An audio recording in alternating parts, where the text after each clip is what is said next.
आशा करता हूं आप सब बहुत अच्छे होंगे। मेरा नाम है सिद्धांत अग्निहोत्री। स्टडी क्लोज पे आपका बहुत बहुत स्वागत है। आज हम अग्निवीरों की बात करेंगे, लेकिन आज हम अग्निवीर चार दुनिया की सबसे बड़ी मिलिट्री, सबसे ताकतवर मिलिट्री के अग्निवीर की बात करेंगे। अग्निवीर पे भारत में बहुत ज्यादा प्रदर्शन हुआ अग्निपथ स्कीम पे, लेकिन क्या आपको पता है अमेरिका में क्या मॉडल है, ब्रिटेन में क्या मॉडल है, रशिया में क्या मॉडल है और चाइना में क्या मॉडल है? चलिए देखते हैं। लेकिन उससे पहले हमारा मॉडल आप समझिए। अगर हम अपने मॉडल की बात करें तो भैया यूपीएससी फाउंडेशन कोर्स हमने लॉन्च कर दिया। कब लोगे? सेल खत्म हो रही है। 2023 foundation plus PSIR optional combo launch किया है बहुत जबरदस्त डिस्काउंट पे, और हिस्ट्री ऑप्शनल के साथ भी। आप सेपरेटली भी ले सकते हो, लेकिन मैं आपसे यही बोलूंगा कि आप कॉम्बो ले लो और फटाक से ले लो, क्योंकि सेल जो है ना वो खत्म हो रही है। तो हम एक एक करके बात करते हैं। सबसे पहले हम अमेरिका की बात करते हैं। देखिए अमेरिका में क्या हिसाब किताब है। अमेरिका कॉन्स्क्रिप्शन, आप समझते हो कॉन्स्क्रिप्शन मतलब ये है कि जब भी हमको जरूरत होगी हम तुमको बुला लेंगे। किस में? वॉर में। पहले क्या होता था ना, पहले जो लड़के होते थे जैसे हम लोग हैं, कुछ समय आपको मिलिट्री में देना पड़ता था कहीं पे भी, तो उसको कहते थे कॉन्स्क्रिप्शन। कंपलसरी सर्विस आपको मिलिट्री में देनी पड़ती थी। लेकिन आज ऐसा नहीं है, भारत में तो नहीं है, क्योंकि भारत हालांकि है ऐसा प्रावधान कॉन्स्क्रिप्शन का, लेकिन भारत में मान लो 1000 वॉन्ट्स निकली, ठीक है, 1000 वॉन्ट्स निकली तो उसमें 10,000 लोग आ जाएंगे। तो इसीलिए भारत में ज्यादा बेरोजगारी है, इसलिए बहुत ज्यादा लोग आ जाते हैं, ठीक है। और काफी ज्यादा भारत में आर्मी के लिए, आपको पता ही है भाई, देशभक्ति सबसे जबरदस्त अगर कोई चीज है तो वो आर्मी है, ठीक है। सबसे डिसिप्लिन तो आर्मी की जॉब तो वैसे भी कमाल की होती है, तो इसीलिए एक्साइटेड भी रहते हैं। मैंने भी भाई दिया था, सीडीएस का दिया था, 2 बार एसएसबी दिया, बट हो नहीं पाया। तो अमेरिका की अगर बात करें तो अमेरिका में वियतनाम वॉर तक 1975 तक तो कॉन्स्क्रिप्शन था, लेकिन उसके बाद 1975 के बाद कॉन्स्क्रिप्शन नहीं है। तो अमेरिका में क्या अभी हिसाब किताब है?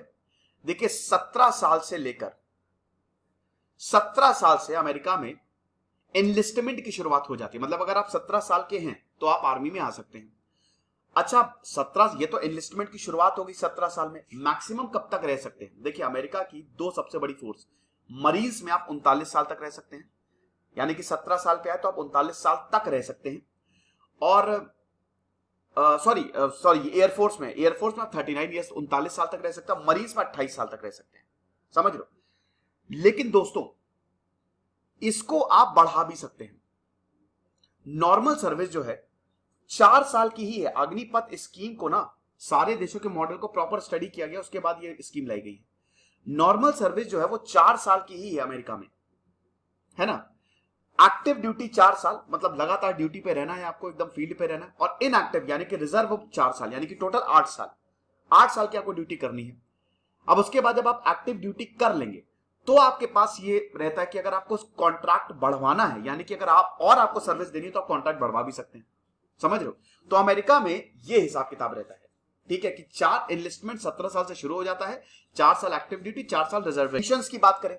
पेंशंस देखिए, अगर आप फुल सर्विस के लिए जा रहे हैं, फुल सर्विस यहां पे 20 साल की होती है, अगर आप 20 साल फुल सर्विस दे रहे हैं तो आप पेंशन के लिए एलिजिबल हो।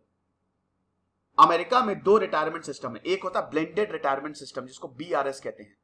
इसमें जैसे भारत में है ना कि आधा जो है वो आपकी सैलरी से कटेगा और आधा जो है वो सरकार देगी, तो ये ब्लेंडेड रिटायरमेंट सिस्टम है, ठीक है ना। लेकिन आपको बता दो कि खाली जो 17% लोग हैं, 100 में से 17 जो लोग आते हैं, अगर 100% है तो उसमें खाली 17% जो है वो ही 20 साल तक रहते हैं, वरना काफी लोग अर्ली रिटायरमेंट ले लेते हैं, या शायद मतलब बहुत लोग तो कॉन्ट्रैक्ट रिन्यू भी नहीं करवाते लॉन्ग सर्विस के लिए, ठीक है। तो ये चीज, अब अमेरिका में जितने भी पर्सनल है उनके पास रिटायरमेंट की सेविंग्स होती हैं, ओके। अगला यूके। यूके में क्या हालचाल है, फिर रशिया पे आएंगे। यूनाइटेड किंगडम की बात करें तो ये इकलौती यूरोपियन यूनियन कंट्री है जो 18 साल से कम उम्र के लोगों को लेता है, समझ लो। मिनिमम एज है इसमें 16 साल। अब आप बोलेंगे सर अभी तो आपने अमेरिका 17 साल बोला, तो यूके में 16 साल है, यूके में 16 साल है, ठीक है। यूरोपियन कंट्री की बात कर रहे हैं बेटा हम, है ना। तो इकलौती यूरोपियन कंट्री है जो 18 साल से कम उम्र के बच्चों को ले रहा है, यानी कि अगर आप 16 साल के भी हैं तो भी आप आर्मी में आ सकते हो, है ना। अब मैक्सिमम कितना? 16 से 22 साल तक, 16 से 22 साल तक। मिनिमम लेंथ कितनी है? 3 से 3.5 साल। आपको इतनी तो ड्यूटी देनी ही है, 3 से 3.5 साल। और उसके बाद आप 6 साल के लिए रिजर्व पे रखे जाएंगे। ये एक्टिव सर्विस है, इसके बाद आप 6 साल के लिए रिजर्व पे रखे जाएंगे। अच्छा, आप पेंशन की बात, अगर यूके में पेंशन की बात करें तो पेंशन बिल्कुल जिस दिन आप सर्विस में आते हो उसी दिन से ही आपको सारे पेंशन बेनिफिट्स मिलेंगे, लेकिन उसके लिए आपको कम से कम 2 साल तक रहना पड़ेगा, 2 साल तक सर्व करना पड़ेगा। तो यानी कि यूके में भी पेंशन का हिसाब किताब है। रशिया में आ जाओ, रशिया में कॉन्स्क्रिप्ट और कॉन्ट्रैक्ट सोल्जर्स है। अच्छा, कॉन्स्क्रिप्ट क्या है कि आपको सर्विस देनी ही है। कॉन्ट्रैक्ट क्या है कि भाई ऐसे घूम रहे हैं और बहुत बढ़िया सोल्जर, अगर हमको लगा कि बहुत बढ़िया इंसान है तो उसको कॉन्ट्रैक्ट दे दिए कि 1 साल के कॉन्ट्रैक्ट पे तुम आओगे, हमारा और तुम्हारा कॉन्ट्रैक्ट 1 साल का रहेगा। लेकिन स्टिल रशिया में कॉन्स्क्रिप्शन है, जिसमें जितने मेल सिटीजन हैं उनको कम से कम 1 साल की सर्विस देनी पड़ेगी। और इसमें एज क्या है? 18 से 27 साल, 9 साल तक आप देख सकते हैं, है ना, ये चीज है। और कॉन्ट्रैक्ट सिस्टम भी है प्रोफेशनल सोल्जर्स को हायर करने के लिए। या कोई बहुत ही शानदार सोल्जर है, उसको कुछ टाइम के लिए कॉन्ट्रैक्ट पर रख लिया। अभी यूक्रेन में रशिया ने बहुत सारे कॉन्ट्रैक्ट सोल्जर्स को, बहुत सारे मर्सिनरीज को अपॉइंट किया था जेलेंस्की को मारने के लिए। तो रशिया की बात करें तो रशिया ने अपनी सर्विस एज लिमिट्स को भी सस्पेंड कर दिया। सर्विस एज लिमिट मतलब 18 से 40 साल तक सर्विस एज लिमिट थी, और 18 से 30 साल फॉरेनर्स के लिए, 18 से 30 साल फॉरेनर्स के लिए, 18 से 40 साल रशियंस के लिए। लेकिन अब इसको भी खत्म कर दिया, यानी कि अगर आप 40 साल से भी ज्यादा ऊपर हैं तो भी आप आर्मी को ज्वाइन कर सकते हैं। पेंशन की बात करें तो बिल्कुल आपको लॉन्ग सर्विस स्टेट पेंशन मिलती है। यहां पे सर्विसमैन, कॉस्मोनॉट्स, टेस्ट पायलट्स, इन सबको पेंशन मिलती है। मान लीजिए कोई इकलौता, जैसे कोई आर्मी में है और वो इकलौता कमाने वाला इंसान है, तो जो फैमिली मेंबर्स हैं उनको भी पेंशन मिलेगी, ठीक है। साथ ही साथ वर्ल्ड वॉर 2 वेटरन जो है उनको भी पेंशन मिलती है, और बाकी और लोगों को भी पेंशन मिलती है। ओके, तो ये चीज है। अब उसके बाद चाइना की बात करते हैं। चाइना, अब चाइना की बात करें तो भैया ये अभी टेक पे बहुत ज्यादा काम कर रहे हैं।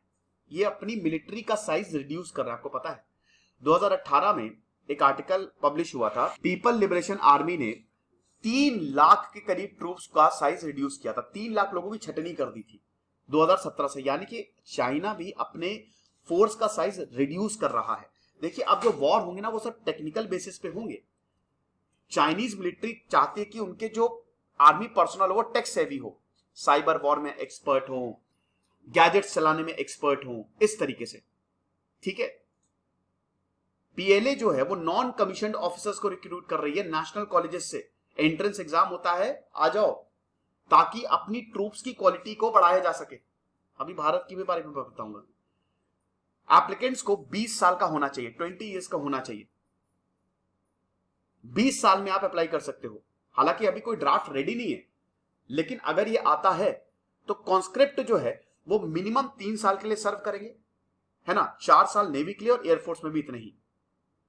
हालांकि वॉलंटियर्स जो हैं, जो खुद से अपनी सर्विसेज देना चाहते हैं, वो कम से कम 8 साल के लिए सर्विस पे रहते हैं, और मैक्सिमम 12 साल तक, या अगर आपकी 35 साल एज हो गई है, जो भी अर्लियर हो। पेंशन, यहां पे भी पेंशन मिलती है, मेडिकल सपोर्ट मिलता है, सब्सिडीज मिलती है, इंश्योरेंस मिलती है। जिस दिन से आप ज्वाइन करोगे आपको सैलरी मिलेगी। अब इन सब में आता है इंडिया। इंडिया में भी अभी इसी तरीके का मॉडल जो है वो लागू कर दिया है, भारत ने भी। लेकिन सबसे बड़ी दिक्कत ये है कि ये सब लोग मॉडल, मैंने क्या बताया, अग्निपथ स्कीम बहुत बढ़िया है, लेकिन ये जो पेंशन वाला हिसाब किताब है ना, ये गड़बड़ है। भारत के अग्निपथ स्कीम में पेंशन नहीं है और बेनिफिट्स उतने नहीं है, ऐसा नहीं है। बहुत सारे मामलों में अग्निपथ स्कीम बहुत बढ़िया है, लेकिन अगर सरकार बस इस चीज को दूर कर दे तो सब बेस्ट है। अच्छा, एक और चीज बता दो, भारत के ना प्रॉपर सोल्जर्स हैं। भारत जो है अपने सिपाहियों का बहुत अच्छे से ध्यान रखता है, तो भारत के प्रॉपर सोल्जर्स हैं। तो ये अमेरिका, रशिया, चाइना, यूके, आपने रशिया यूक्रेन वॉर में देखा, ये कॉन्स्क्रिप्ट सोल्जर्स वैसे इतना काम नहीं करते हैं, अगर आप देखो तो, है ना। बहुत ज्यादा रशिया के सोल्जर्स ने काम, कुछ मतलब यूक्रेन रोकने में कामयाब हो गया रशिया को, समझ रहे हो, ये चीज है। तो ये लेक्चर था, आई होप आपको पसंद आया होगा, और भाई हमारा जो कोर्स है उसको आप जरूर अवेल करो। Thank you so much.